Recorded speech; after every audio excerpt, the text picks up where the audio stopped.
यहाँ हम सब मुसाफिर दिल ना लगा,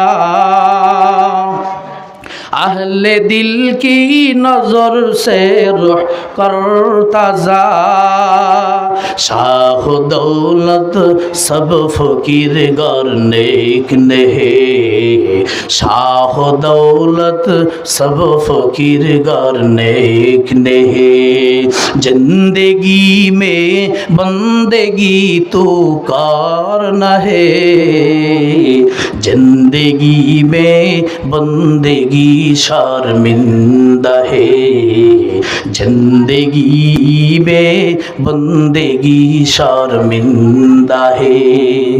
आए थे हम कुछ न कुछ खरीदने को, जैसे हो रोशन मेरे क़ल्ब और हो, और न कोई चारा दो जहां में नहीं, और न कोई चारा दो जहां में नहीं, जिंदगी में बंदगी तू करना है, जिंदगी में बंदगी शर्मिंदा है, जिंदगी में बंदगी शर्मिंदा है।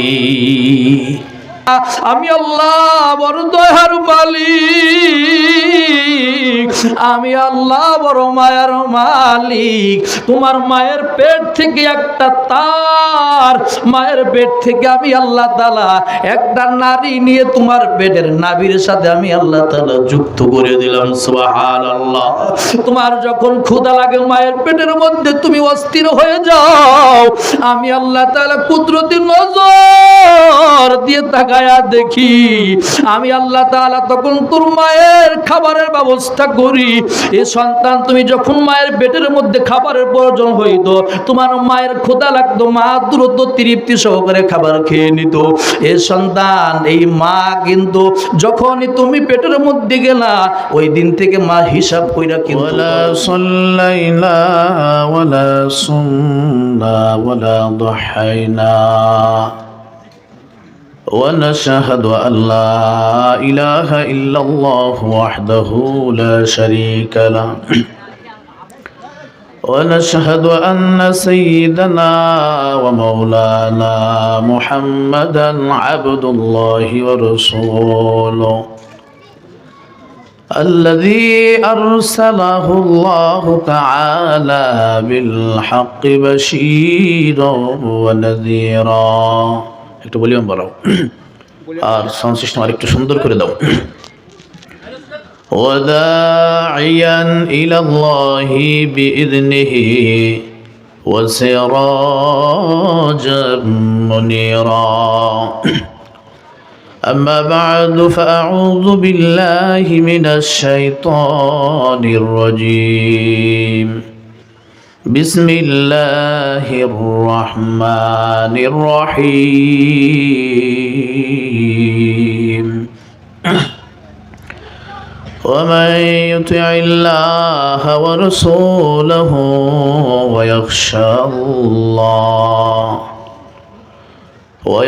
الله ويتقه فأولئك هم الفائزون، إن الله يرفع بهذا الكتاب أقواما ويضع بها آخرين، وصدق رسوله النبي الكريم، ونحن على ذلك من الشاهدين والشاكرين والذاكرين والحمد لله رب العالمين। সবাই দুরূদ শরীফ পড়ি। আল্লাহুম্মা সাল্লি আলা মুহাম্মাদিন ওয়া আলা আলি মুহাম্মাদ কামা সাল্লাইতা আলা ইব্রাহিম ওয়া আলা আলি ইব্রাহিম إنك حميد مجيد। اللهم بارك على محمد وعلى آل محمد كما باركت على إبراهيم وعلى آل إبراهيم إنك حميد مجيد بلغ العلا بكماله كشف الدجى بجماله حسنت جميع خصاله صلوا عليه وآله لا إله إلا الله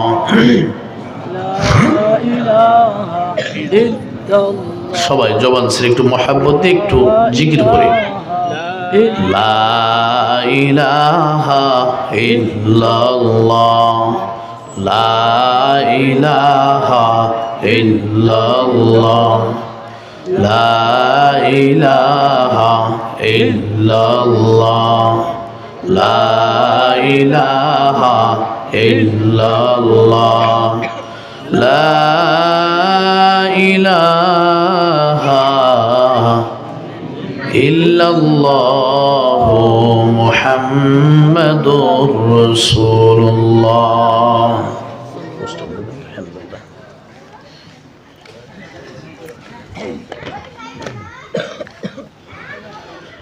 আল্লাহ আলহামদুলিল্লাহ। আপনারা সবাই ভালো আছেন? আলহামদুলিল্লাহ। আজকের মাহফিলে আপনারা খুশি না বেজার? খুশি মনে একটু সামনে আগায় বসেন, এই পাশের একটু ফাঁকা জায়গাটা পূরণ করে বসেন, এই সাইড থেকে একটু সামনে আসেন।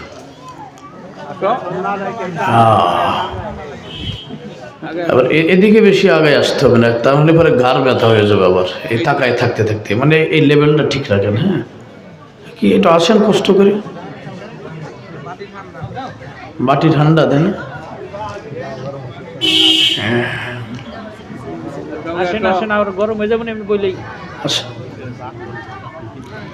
সামনে থাকলে একটু চেহারা দেখে দেখে কথা বললে ভালো লাগে। একে তো পিছনে যদি বসেন, আবার যে মাফলার দিয়ে মুখ ঢাকা থাকে আরো অন্ধকার, তাতে কিছুই দেখা, ঘুমালেন না কি করেন কিছুই বোঝা গেল না। আসেন একটু সামনে আসেন ভাই, এইখানে ফাঁকা জায়গায় একটু করুন করে কি বসা যায়? আসেন একটু বসেন, মাহফিলের পরিবেশটা একটু সুন্দর করি আমরা।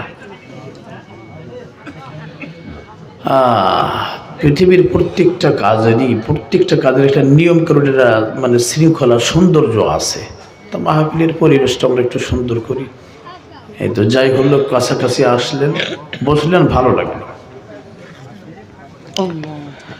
আলহামদুলিল্লাহ। বাগে জান্নাত বাইতুল আমান জামে মসজিদ ও যুব সমাজ ও প্রবাসী ভাইদের উদ্যোগে দ্বিতীয় বার্ষিক ওয়াজ ও দোয়ার মাহফিল।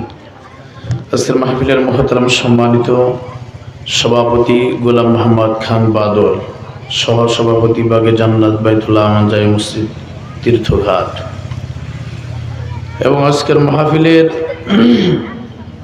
বিশেষ অতিথিবৃন্দ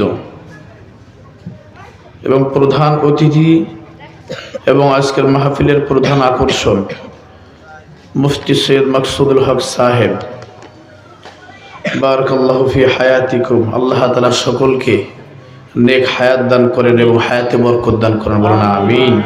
আল্লাহ তাআলা বলেন, ওয়ামান ইউতিইল্লাহ ওয়া রাসূলাহু ওয়া ইয়াখশাল্লাহ ওয়া ইয়াত্তাকিহি ফাউলাইকা হুমুল ফাইজুন।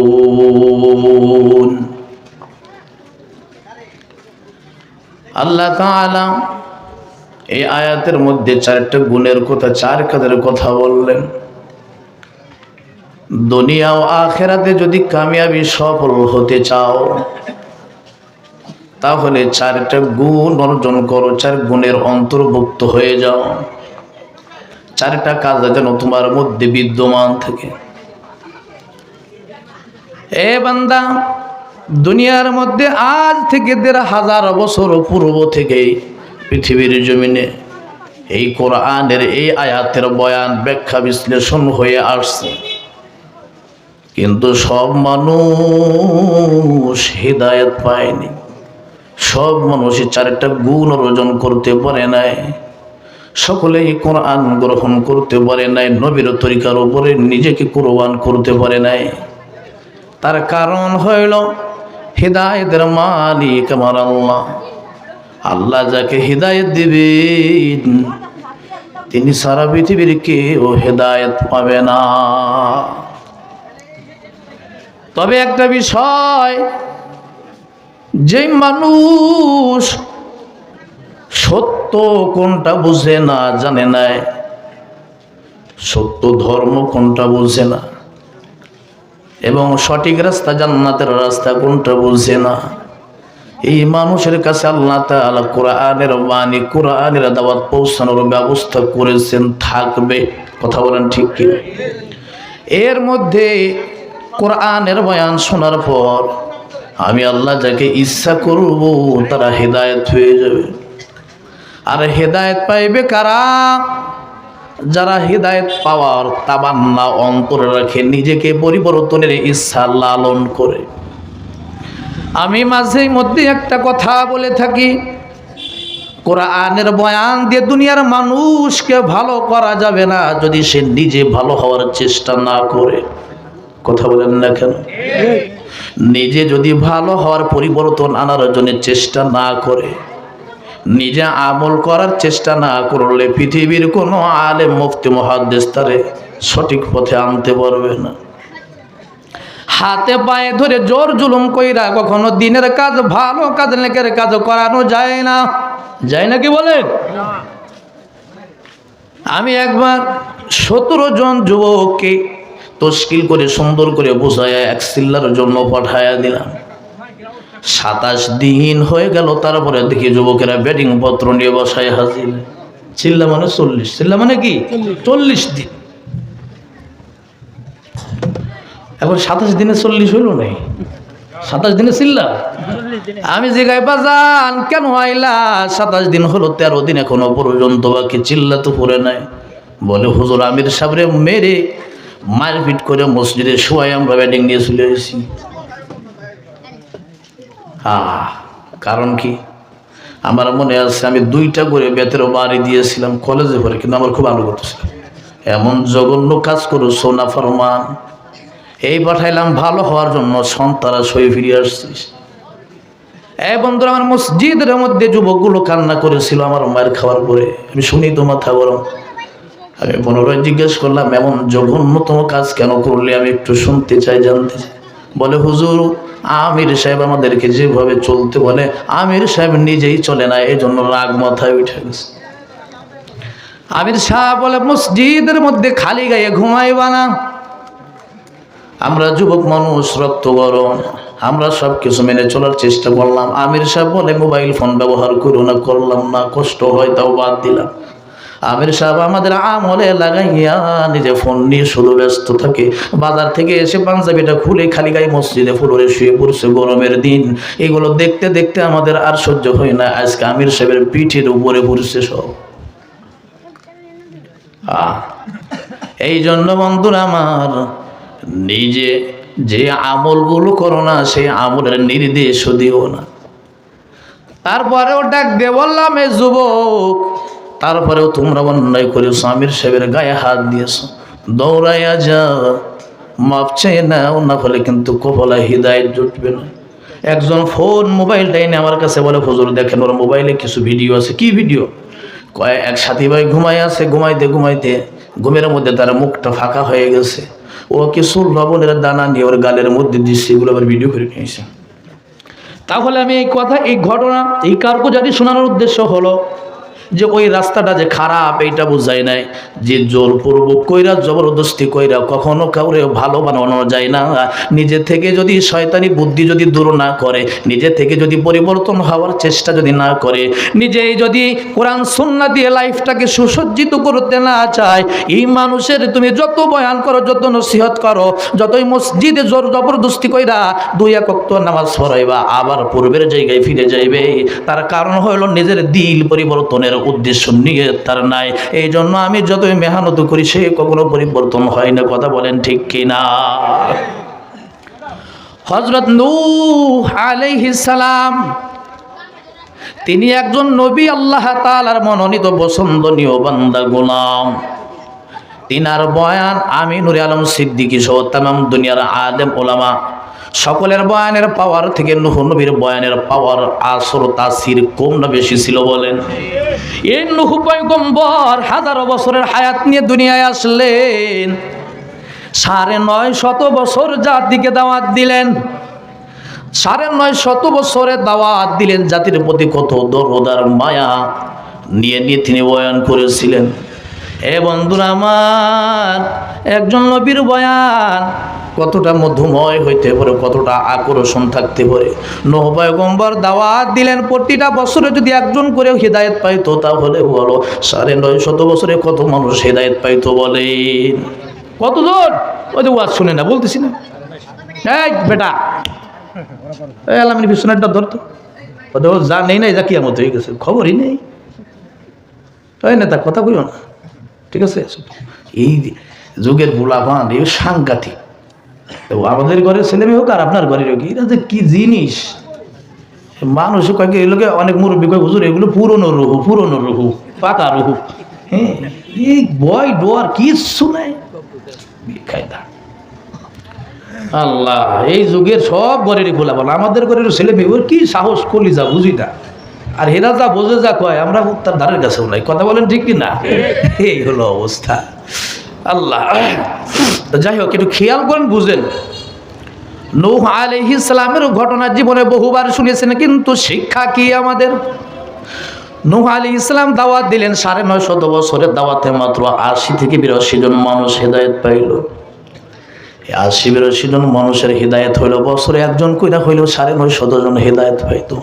তার বয়ানের পাওয়ার, আসর, তাসির বেশি থাকার উপরেও মানুষের হেদায়েত নাই। নূহ পয়গম্বর এই দাওয়াতের মধ্যে আমরা শুধুই জানি তায়েফের জমিনে আমার নবী রক্ত ঝরাইছে, দিনের জন্য কষ্ট করেছে। না রে পাগল না, সব নবী রাসূল দিনের জন্য অক্লান্ত অধিক পরিশ্রম মেহনত করছে। নূহ পয়গম্বরকে মারতে মারতে জমিনের মধ্যে বেহুশ বানায় ফেলছে। নূহ পয়গম্বরের আত্মীয় স্বজন সকলেই মৃত মনে করিয়া লাশটারে চাটাই দিয়ে সুন্দর করে মুড়াইয়া বাসায় নিয়ে গেল। দীর্ঘক্ষণ পরে পরীক্ষা কইরা দেখেন না না, এখনো পর্যন্ত মরে নাই, জীবিত আছে। তাহলে কতটা প্রহার আঘাত, কতটা জুলুম নির্যাতনের শিকার, যার কারণে নূহ পয়গম্বর দুনিয়ায় নাই, মৃত মারা গেছেন, এইটা মনে করতো তার নিকট আত্মীয় স্বজন। এরপরে আবার যখন তাকে ট্রিটমেন্ট করা হয়, তো চিকিৎসা, তো আমার আল্লাহ এমন একজন রব, এমন একজন মালিক, যেই মালিক দুনিয়ার কোনো কিছুর কাছে মুখাপেক্ষী নয়, যেই মালিকের কোনো কিছুর সাহায্য হেল্পের কোনো প্রয়োজন হয় না। সূরা কফ 38 নম্বর আয়াতের মধ্যে আমার আল্লাহ বলেন, ওয়ালাকাদ খালাকনাস সামাওয়াতি ওয়াল আরদা ওয়া মা বাইনাহুমা ফি সিত্তাতি আইয়াম ওয়া মা মাসানা বিল লুগুব। আল্লাহু আকবার বলেন। আমার আল্লাহ তাআলা বলেন, স্পষ্ট জানিয়ে দিলেন, হে দুনিয়ার মানুষ শুনো, তোমাদের মাথার উপরে কি তোমরা একটা আসমান দেখতে পাও? আসেনি আসমান? ওয়াজআলনাস সামাআ সাকফাম মাহফুজা। আল্লাহ বলেন, আমি আসমানটা বানাইছি বিনা খুঁটিতে বানাইয়া, এমন ভাবে ঝুলিয়ে রেখেছি, এমন ভাবে সংরক্ষণ করেছি, হেফাজত করেছি, আসমানটা ভেঙে মাথার উপরে পড়ার কোনো ভয় নাই। কার কথা? নিজের বিল্ডিং এর ছাদ যদি পুরাতন হয়ে যায়, রডগুলো বাহির হয়ে গেছে, ছাদ ফেটে গেছে, এই ঘরের মধ্যে মানুষ ঘুমাইতে চায় না, কখন যেন বিল্ডিং এর চাপা পড়ে মারা যায়। ঘুমাইলেও টেনশনে সারা রাত ঘুম হবে না। আমার আল্লাহ বলেন, রে গোলাম, আমি আল্লাহ তোরে বড় মহাব্বত করি, বড় মায়া করে বানায় পৃথিবীতে বিচরণ করার সুযোগ দিলাম। এ বান্দা, মাথার উপরে আসমান, এই আসমান যদি ভেঙ্গে পড়ার ভয় থাকতো, তাহলে বান্দা তুই আরামসে জমিনের মধ্যে চলতে পারতা না, ঘুমাইতে পারতা না। আমি আল্লাহ এইভাবে 7টা আসমান বানাইছি, জমিন বানাইলাম। এই আসমান ও জমিনের মাঝে তোমার যত কিছু, যাহা কিছু দেখো, নদী নালা খাল বিল গাছপালা তরুলতা, যত মাখলুক দেখো, বলে কত মাখলুক? 18,000। বলে না না না, ওমা ইয়ালামু জুনুদা রাব্বিকা ইল্লাহু। কত মাখলুক আছে আমার আল্লাহ ছাড়া কেউ জানে না। আল্লাহর বাহিনী কত রে, আল্লাহর সৈন্য কত আছে, দুনিয়ার কেউ কখনো গণনা করতে পারবে না। কথা বলেন ঠিক কিনা? আমার আল্লাহ বলেন, এ দুনিয়ার মানুষ শোনো, আল্লাহ বলেন আসমান এবং জমিন এর মাঝে যা কিছু আছে সব কিছু আমি আল্লাহ বানাইলাম 6 দিনে। জোরে বলেন কয় দিনে? 6 দিনে আল্লাহ বানাইয়া বলেন, ওয়া মা মাসানা মিন লুগুব। এ দুনিয়ার মানুষ শোনো, এই 6 দিন আসমান ও জমিন বানাইতে যাইয়া আমি আল্লাহ কখনো দুর্বল হই নাই, ক্লান্ত হই নাই। কোনো ক্লান্তি আমি আল্লাহকে স্পর্শ করে নাই। আমি আপনি বাসা থেকে পায়ে হেঁটে হেঁটে ময়দানে আসলাম, শরীরের মধ্যে শক্তি না থাকলে আসতে পারতাম না। তার মানেই হলো এই ময়দানে হেঁটে হেঁটে বয়ানে আসলাম, এখানেও শক্তি প্রয়োগ করা লাগছে। কথা বলেন ঠিক কিনা? কিন্তু আমার আল্লাহ বলেন, এ বান্দা, তুমি 2-4 মাইল যদি হাঁটতে চাও, তোমার কষ্ট হবে, ক্লান্ত হয়ে যাইবা, দুর্বল হয়ে যাইবা। কিন্তু আমি আল্লাহ কত কুদরত আল্লাহ, আমি আল্লাহ কত কুদরতের মালিক। এই বিশাল আসমান জমিন বানাইলাম, সব মাখলুক বানাইছি, এইগুলো বানাইতে যাই আমি আল্লাহ ক্লান্ত হই নাই, দুর্বল হয়ে নাই।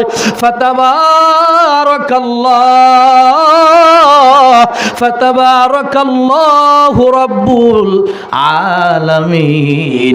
আমি আল্লাহ কত বড় বরকত ওয়ালা মালিক, এই গোটা জাহানের মালিক আমি আল্লাহ, স্রষ্টা। এর দুনিয়ার মানুষ, তুমি মানুষ বাদে সব কিছু 6 দিনে বানাইছি, সব মাখলুকের অন্তর্ভুক্ত। তুমি মানুষ নয়, তুমি মানুষে আমি আল্লাহ অনেক সময় নিয়ে দিয়ে তোমারে বানাইলাম। এ বন্ধুরা আমার, তীর্থঘাট এলাকার মুসলমান শুনেন, আমার আল্লাহ তাআলা বলেন, এ মানুষ তোমাকে বানাইতে যাইয়া যদি আমি বলতাম, ইযা আরাদা শাইআন আইয়াকুলা লাহু কুন ফায়াকুন, যদি আমি আল্লাহ একবার বলতাম কুন, বলতাম ফায়াকুন, তুমি সৃষ্টি হয়ে যাইতা। কিন্তু বান্দা না না না না, আমি আল্লাহ তাআলা অল্প সময় নিয়ে তোরে বানাই নাই, লং টাইম, দীর্ঘ সময় নিয়ে আমি আল্লাহ তাআলা তোমারে বানাইলাম। দুনিয়াতে পাঠানোর পূর্বেই মায়ের গর্ভে 9 মাস, 9.5 মাস, 10 মাস আমি আল্লাহ তাআলা রেখেছি। কেন রেখেছি রে গোলাম জানো? তার কারণ হলো আমি আল্লাহ তোরে বড় মহব্বত করি, বড় ভালোবাসি। দুনিয়ার মধ্যে আমরা যেই জিনিসটা, যেই বস্তু আমাদের কাছে বড় দামি, যেই জিনিসের কদর আমাদের কাছে বেশি, ওই জিনিসের প্রতি আমরা যত্নবান বেশি। কথা বলেন ঠিক কিনা? যেই জিনিস বেশি মূল্যবান, সেই জিনিসের প্রতি আমাদের নজর খেয়াল বেশি থাকে। তেমনি ভাবে আমার আল্লাহ বলেন, এ দুনিয়ার মানুষ, পৃথিবীর মধ্যে যত মাখলুক বানাইছি, সব মাখলুকের সৃষ্টির পর তার হিদায়েতের নূর তাকে দিয়ে দিয়েছি। হিদায়েত মানে সঠিক রাস্তা, তার যে গন্তব্য রাস্তা পথ আমি আল্লাহ চিনায় দিয়েছি। সূরা তাহা 16 নম্বর পারা 13 নম্বর পৃষ্ঠার 14 নম্বর লাইন, আয়াত নাম্বার 50। আল্লাহ তাআলা বলেন, রব্বুনাল্লাযী আতা কুল্লা শাইইন খালকাহু সুম্মা হাদা। আল্লাহু আকবার বলেন। আল্লাহ তাআলা বলেন, রব্বুনাল্লাযী আতা কুল্লা শাইইন খালকাহু সুম্মা হাদা। আল্লাহ বলেন, পৃথিবীর সব মাখলুক সৃষ্টির পরে তার হিদায়াতের নূর দিয়ে দিছি। একটা মুরগির ছানা ডিম থেকে ফুটে বাহির হইয়া তার দানা, তার খাবারের সাথে মুখটা লাগায়, কেউ তারে চিনাইয়া দেয় না।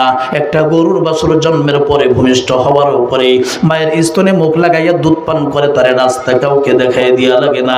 কিন্তু মানুষ তুমি বড়ই দুর্বল, তুমি দুর্বল। আমি আল্লাহ তোরে মহব্বত করি, এই জন্য তুই দুর্বল, তোর ক্ষুধা লাগছে, তুমি খাবার চাইতে পারো না, দুধের বাচ্চা। আমি আল্লাহ তোর কান্নার মধ্যে একটা মায়া, এমন একটা মায়া লাগাইয়ে দিলাম, এর সন্তান তুই একটা আওয়াজ দিয়ে কান্না করলে তোর মা দৌড়াইয়া যাইবে, পাগলের মতো ছুটে যাইবে তোকে খাবার খাওয়ানোর জন্য। এ বান্দা, এই মায়ের গর্ভে 10 মাস পর্যন্ত যখন আমি আল্লাহ রেখেছিলাম, তার জন্য একটা ঘোষণা ছিল। কি ঘোষণা?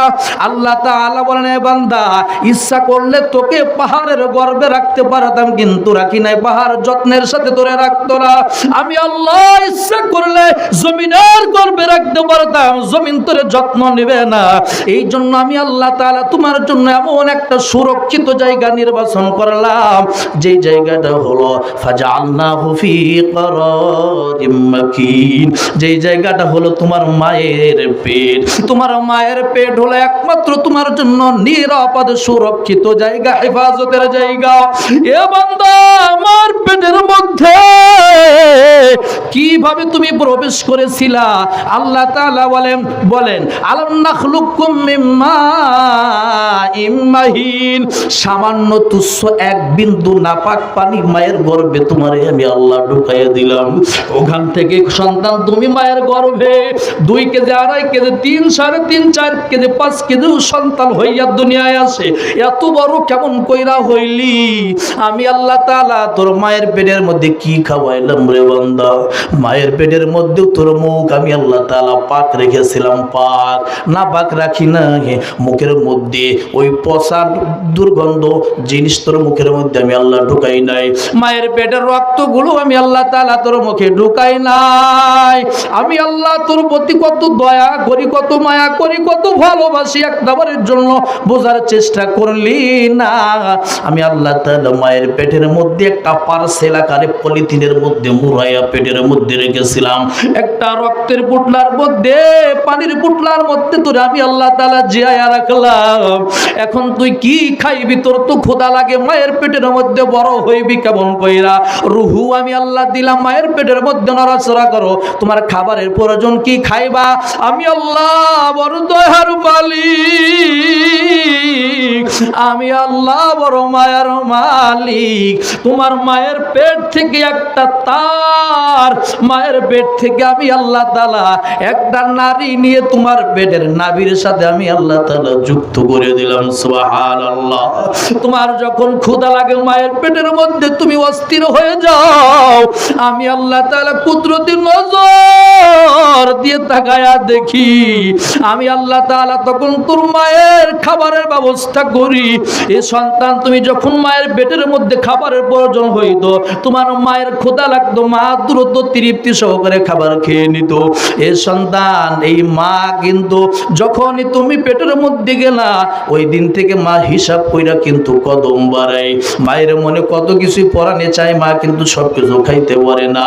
তার কারণ কোন ভাবে চললে, কোন জিনিস খাইলে আমার সন্তানের ক্ষতি হইতে পারে, এই জন্য সতর্কতা অবলম্বন কইরা চলে। আবার কোন জিনিস খাইলে আমার সন্তান সুস্থ থাকবে, পুষ্টি হবে, ভালো থাকবে। মা পেটের গর্ভের সন্তানের চিন্তা করে কত কিছু ত্যাগ করে, কত কোরবানি করে, কত ত্যাগ স্বীকার করে, আবার কত যত্নের সাথে আমাকে আপনাকে গর্ভে রেখেছেন। আমার আল্লাহ বলেন, ও বান্দা, তোমার জন্য সুরক্ষিত নিরাপদ জায়গা হলো ফি করারিম মাকিন।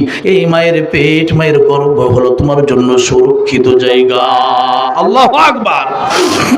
আমার আল্লাহ তাআলা ডাক দিয়ে বলেন, সাবধান এ দুনিয়ার মানুষ, সাবধান।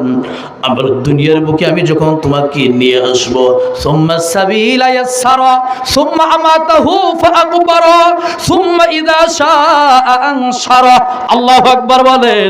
আল্লাহ তাআলা বলেন, কিভাবে আনবো? এমন সহজ পদ্ধতি আমি আল্লাহর জানা। এত সিস্টেম সুন্দর করে দুনিয়ায় তোরে পাঠাইলাম। দুনিয়ায় পাঠানোর পরে আমার আল্লাহ বলেন বান্দা দুনিয়ার হায়াত পাইলে আবার মৃত্যুর ওয়ার্নিং সিগন্যাল দিয়ে দিলাম।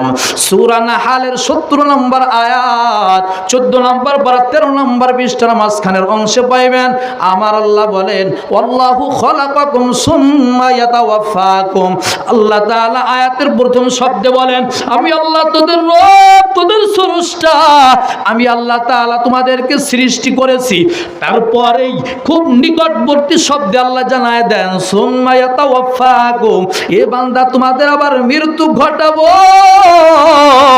তোমরা মরণ পথের যাত্রী, মৃত্যু পথের যাত্রী, তোমরা কবর পথের যাত্রী। এ বান্দা সাবধান, এই যে জন্মের পর থেকে আর মৃত্যুর আগ পর্যন্ত মাঝখানের সামান্য সময় হলো বড় আমানত। এই সময়টুকু হলো তোমার হায়াত। এই হায়াতের মধ্যে আবার কেউ মায়ের গর্ভেও তো মারা যায়, কেউ কেউ দুনিয়ায় ভূমিষ্ঠ হইয়া একটা কান্নার আওয়াজ দিয়ে দুনিয়ার থেকে বিদায় নেয়। আবার কেউ কেউ দুনিয়ার মধ্যে 2 বছর, 4 বছর, 5 বছর, কেউ যুবক বয়সেও মারা যায়, মরণের কোনো সিরিয়াল নাই। কিন্তু আমার আল্লাহ বলেন তোমাদের মধ্য থেকে কিছু কিছু মানুষকে আমি আল্লাহ বার্ধক্যে পৌঁছাইয়ে দিই। আমিনকুম মাইয়ুরাদ্দু ইলা আরদালিল উমর। আল্লাহ তাআলা বলেন তোমাদের মধ্যে কিছু কিছু মানুষকে এতটাই বার্ধক্যে পৌঁছায় দেয়, এতটা দুর্বল বানায়া দিই লিকাইলা ইয়ালাম মিন বাদি ইলমিন শাইআ, তার অতীত জীবনের সব জানা অজানা সব কথাগুলো ব্রেন থেকে ক্লিয়ার হয়ে যায়, কিছু মনে থাকে না, কিছু মনে থাকে না। অনেক সময় খেয়াল করে দেখবেন মুরব্বীরা একই গল্প বারবার শোনায়, একই কথা বারবার বলে। তার কারণ হলো আস্তে আস্তে স্মৃতি শক্তি লোপ পাইতেছে, আস্তে আস্তে সব ভুলতে শুরু করেছে। কথা বলেন ঠিক কিনা? অনেক যুবক মুরব্বী মা বাবার একই কথা বারবার শোনার কারণে রাগান্বিত হইয়া ধমক দিয়েও বসে। এ যুবক কপাল পুরো সাবধান, পৃথিবীর মধ্যে শ্রেষ্ঠ যদি 2টা নিয়ামত থাকে, সব থেকে বড় দামি শ্রেষ্ঠ 2টা নিয়ামত হলো মা এবং বাবা। একজন বাবা তার সন্তানের কাছে কোন একটা বিষয় জিজ্ঞেস করলো, এ সন্তান অমুক বিষয়টা জানতে চাই। সন্তান যুবক একবার বলল, কিছুক্ষণ পরে বাবা ভুলে গেছে, মুরব্বী মানুষ, আবার পুনরায় জিজ্ঞেস করে, আবার বাবা ভুলে যায়, আবার যখন জিজ্ঞেস করে সন্তান রাগান্বিত হইয়া বাবাকে ধমক দিয়া বলে, এক কথা কতবার বললাম তারপরে কেন বুঝো না, কেন শুনো না? মুরব্বী বাবার চক্ষু দিয়ে দর দর করে পানির ফুটা করায় পরে মুরব্বী বাবা ঘর থেকে একটা পুরাতন কাগজ এনে সন্তানের হাতে দেয়। এর সন্তান দেখ, আজ থেকে 20-25 বছর আগে আমি লিখে রেখেছি, এই কাগজটা একটু দেখ, এই কাগজের মধ্যে কি লেখা আছে দেখো। সন্তান দেখে যে একটা প্রশ্ন 100-এর উপরে করা, আর 100-এর উপরে প্রশ্নের একই উত্তর দিয়া বলতেছে, আব্বু সন্তানকে নিয়ে বাবা কোলের মধ্যে নিয়ে সন্তানকে নিয়ে শীতের সকালে রৌদ্রের মধ্যে একটু বসলো, একটা গাছের ডালে পাখি এসে বসলো। সন্তান ছোট্ট ডাক দিয়ে বলে, বাবা বাবা বলো ওইটা কি? বলে এইটা কাক পাখি। একটু পরে সন্তান আবার বাবার দাড়ি ধরে টানে, বলে বাবা বলো বলো না একটু, কি ওই পাখিটা কি পাখি? বলে কাক পাখি। এমনই একটি ঘটনা সন্তান কতবার জিজ্ঞেস করেছিল, বাবা একটা কাগজের মধ্যে সুন্দর করে লিখে রেখেছে। বাবা চোখের পানি ছেড়ে কান্দে আর বলে, ও সন্তান আমার, তুমি যখন ছোট্ট ছিলে একই প্রশ্ন আমাকে 100-এর উপরে 100 কতবার জন্য হবে আমাকে তুমি প্রশ্ন করেছো, আমি অধৈর্য হই নাই, রাগ করে কোলের থেকে দূরে নিক্ষেপ করি নাই। একটা ধমক দিলে তুই ছোট্ট কচি মাসুম বাচ্চা, তুই কান্না করবি, তোর কান্না দেখলে আমি বাবা সহ্য করতে পারবো না, এই জন্য ধমক দেই নাই, রাগ করে নাই। যতবার একই কথা আমার জিজ্ঞাসা ততবারে আমি উত্তর দিয়েছি।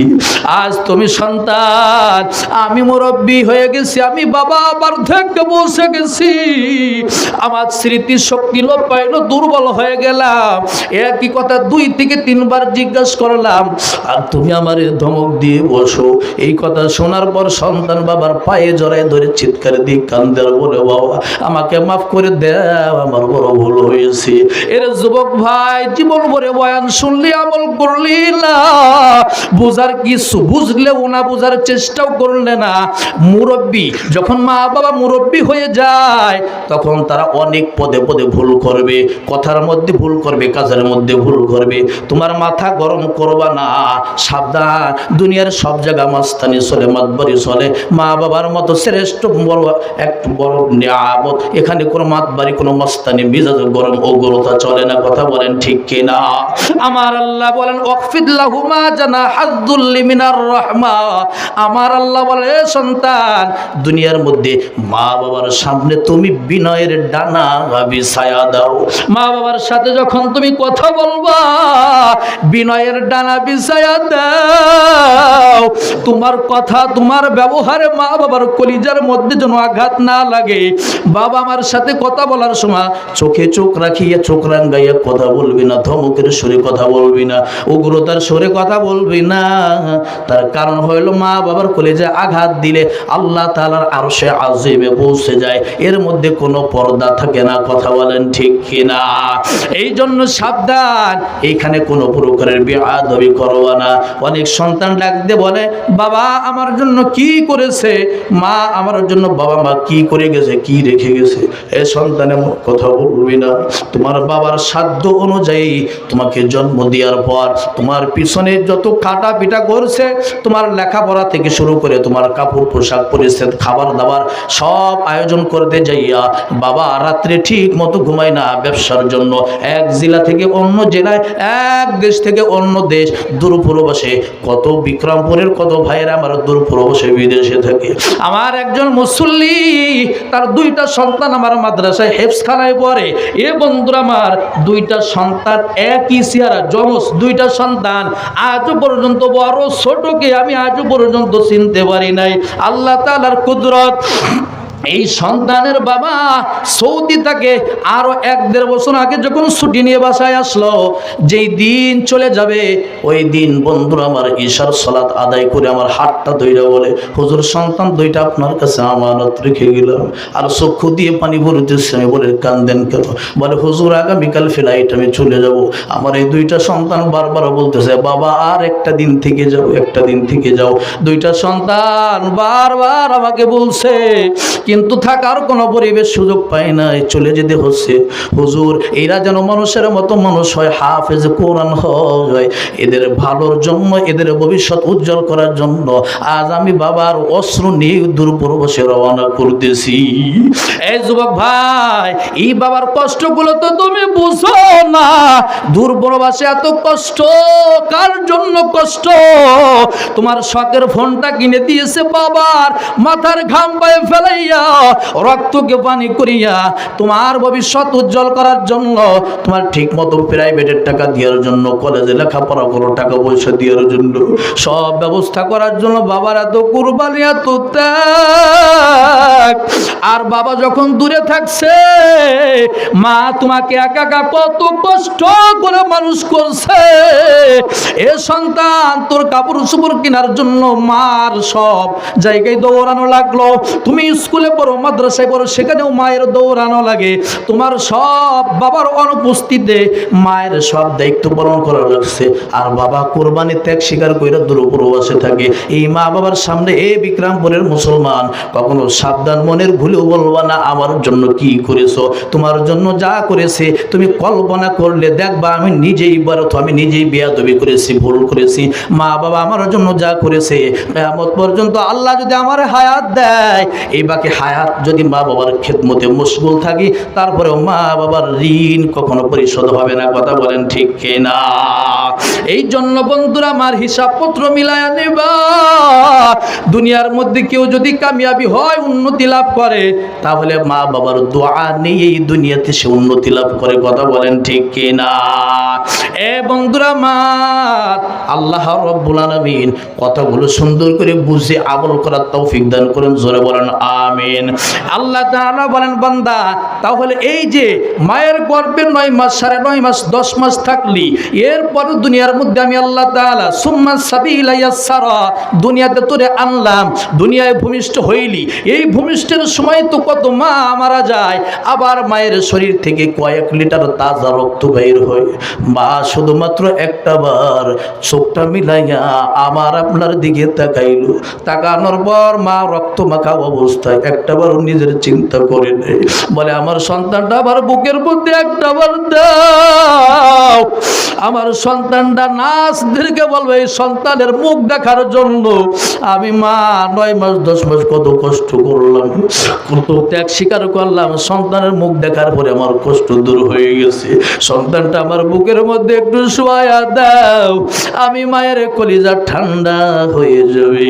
আমার বন্ধুরা আমার রহমাতুল আলামিন পয়গম্বর জানায়া দেয়, এর দুনিয়ার উম্মত, তোমার মায়ের বুকের মধ্যে যখন তুমি ছোট্ট বাচ্চার একটু বুকের মধ্যে স্পর্শ করাইলো, তখনই মায়ের সব কলিজার ব্যথা সব দূর হয়ে গেল।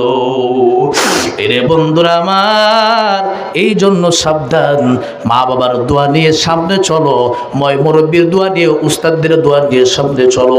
সাবধান, মা বাবার সাথেও বিয়াদবি নয়, উস্তাদদের সাথেও বিয়াদবি করবো না, মুরব্বীদের সাথে বিয়াদবি নয়, বাবার বয়সী চাচার বয়সী এই মানুষদের সঙ্গে কখনো বিয়াদবি করবো না। দুনিয়ার মধ্যে সব থেকে দামি মানুষ হলো আদবওয়ালা মানুষ। আমার নবীজিকে আল্লাহ তাআলা দুনিয়ায় পাঠাইয়া আমার আল্লাহ তাআলা আদব শিক্ষা দিয়েছেন। যার মধ্যে আদব নাই সে কখনো ভালো গুণের মানুষ হতে পারে না। কথা বলেন ঠিক কিনা? আদবের অনেক দাম। আদবওয়ালা মানুষ হও, গুণের মানুষ হও। এই মাইকের মধ্যে যদি আওয়াজ না দেয় মাইক কেউ নেবে না। লাইটের গুণ হলো, লাইটের কাজ হলো আলো দেওয়া। যদি লাইটের উপরের গ্লাসটা যদি দেখতেও সুন্দর কিন্তু ভিতরে আলো দিতে পারে না, ক্ষমতা নাই, এই লাইটগুলো কেউ ব্যবহার করবে না, কেউ এমনি দিলেও নিবে না। তেমনি ভাবে দুনিয়ার মানুষ যদি ভালো গুণ যদি না থাকে, আমার আল্লাহ বলবেন তোর মধ্যে যদি ভালো গুণ না থাকে তাহলে আমি আল্লাহ তাআলার কাছে কোনো দাম নাই। দুনিয়ার মধ্যে ধানের চিটাগুলো আগুনের মধ্যে জ্বালায়া দেয়, তেমনি ভাবে আমি আল্লাহ তাআলার কাছে গুণবিহীন মানুষের কোনো মূল্য নাই। দুনিয়ার মধ্যে মানুষ একটু সম্মান পাওয়ার জন্য, একটু জনপ্রিয় হওয়ার জন্য, একটু ভাইরাল হওয়ার জন্য কত নিচে নামতে পারে, কত নোংরামি করতে পারে, কত অসভ্য বেহায়াপনা করতে পারে। কিন্তু আমার আল্লাহ বলে জনপ্রিয় হতে চাও, আমি আল্লাহ তাআলা জানিয়ে দিলাম ইন্নাল্লাযীনা আমানু ওয়া আমিলুস সালিহাত সায়াজআলু লাহুমুর রাহমানু উদ্দা। আমার আল্লাহ তাআলা বলেন ঈমান ঠিক রাখবি, ঈমানের মধ্যে যেন কুফরির কোনো গন্ধ না পাওয়া যায়। আমল ঠিক রাখবা, আমলের মধ্যে বিদআতের কোনো যেন মিশ্রণ গন্ধ না পাওয়া যায়। ঈমান ও আমল মজবুত কর, তাহলে আমি আল্লাহ তাআলা ঈমান ও আমল নেক আমল বেশি বেশি করার কারণে, ঈমান ও আমল মজবুত থাকার কারণে আমি আল্লাহ তাআলা মানুষের অন্তরে অন্তরে তোমার প্রতি আকর্ষণ, শ্রদ্ধা, ভালোবাসা আমি আল্লাহ জাগ্রত করে দেব। সুবহানাল্লাহ।